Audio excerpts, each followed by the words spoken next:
So we'll do a couple 2-3 minute meditation just to get centered in our bodies, to settle into the space a little bit more, to notice that we're actually sitting in a circle with other men, which may be a strange experience all by itself.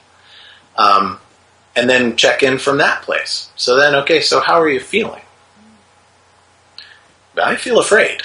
And that's, that generally is where most men, I feel, and they don't use the word afraid usually. It's usually, I feel a little anxious. I feel a little something. Okay. I feel a little confused. I feel, because the word fear is like one of those taboo words for men. Men aren't afraid. We're not afraid of anything.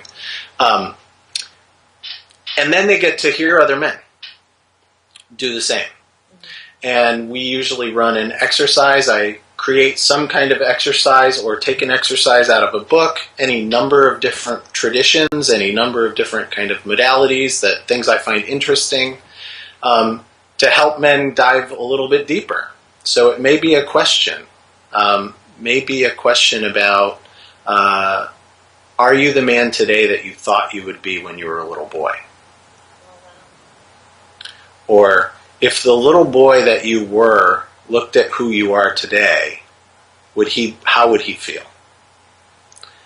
And to have a man start to explore his own sense of self, his own sense of his masculinity, his own sense of his connection to others.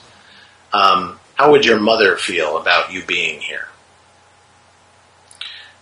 Questions to just start opening up and exploring. And then we have men actually sit face to face and share with that kind of thing with another man.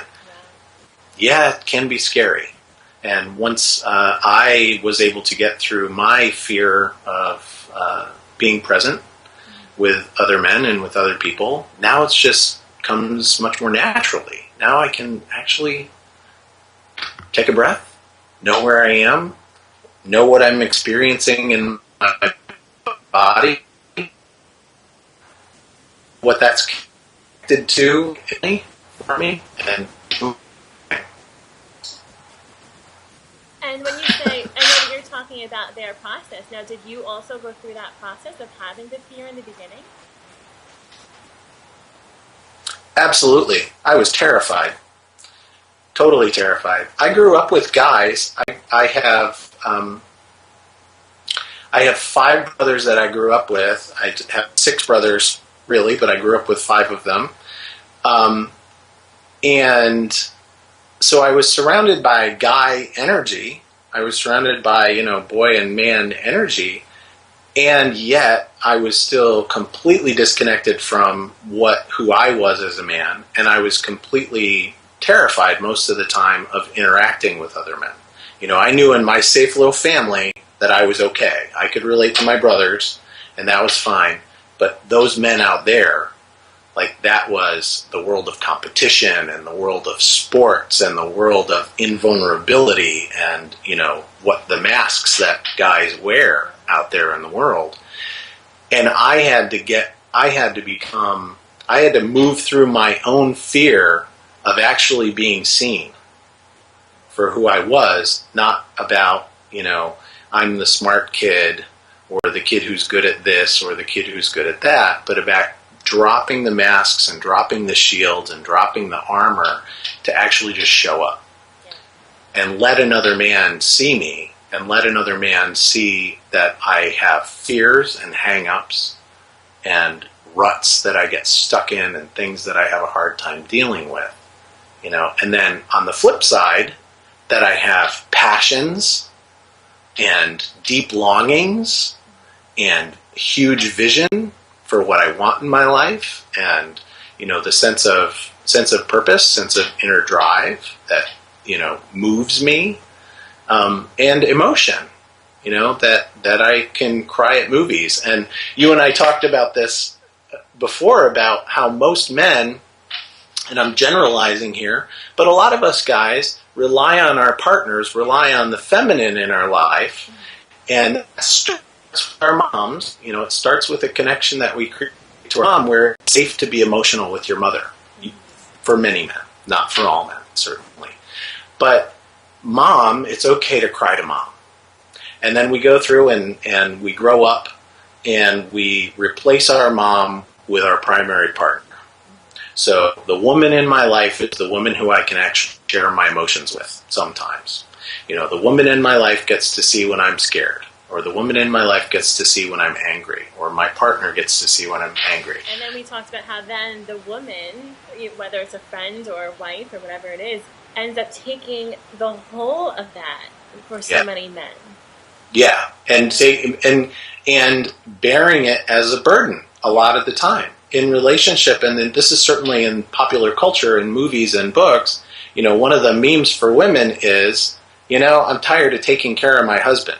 I'm tired of taking care of the little boy that comes out in my husband, and that's King of Queens jumps into my mind as a show, where the guy is always the kind of goofy little boy, not accountable, relying on the woman to make the emotional decisions for their lives and kind of set the pace and set the tone of their lives. What an unbalanced way to create a relationship. We laugh at it, but it's a reflection of something much deeper in our psyches. And women get trained up to be this way. So, you're a part of this system as well. Welcome to it.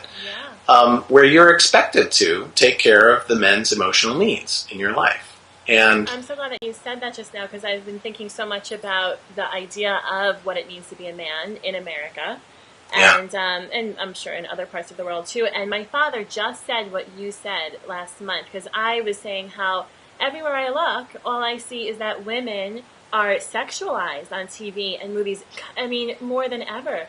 And that's what I'm seeing. And I didn't even see through the man's eyes. And my dad said, well, look at, the men. They're always made to be, dumbed down, stupid, and not capable and immature.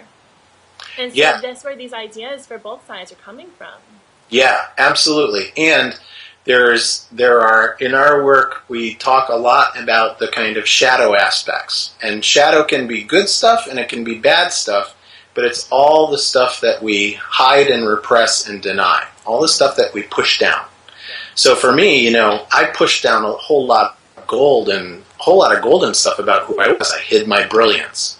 I, kept the part of me that's really passionate and excited, like, tamped down, because that's not okay. Not okay for a guy to be that way. We're supposed to be, we got to maintain the thing, be the thing. Yeah. Or the other side, tamp down our aggression, tamp down our, hide all of these things away, so that we end up with a very dumbed down versions of what men and women are supposed to be. So you're either supposed to be a mom or you're sexualized. Mm-hmm. Look, there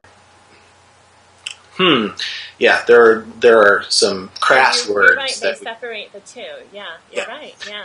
And men, it's either NFL, so you've got the warrior, the kind of, totally invulnerable, hyper masculine, hyper macho, no feelings, unbreakable, or the vice versa, the doof, the dumb guy. Yeah. And so I'm about helping men and helping myself figure out what it is for them and being able to express fully who they are without getting locked in the box, without, getting locked in the socialization box. Because nobody is that. Women, nope. And I always say that, even the women who play into that role and maybe don't show how intelligent they are and, maybe objectify themselves, and the men who are acting macho and very simple, even they are not just that. Nobody is just that. But that's what we're getting from the media and from entertainment. Yeah, because it's much easier. It's much less scary. It's much less complicated. And human beings are, one of my measures of maturity for human beings, men or women, is about their ability to sit in paradox.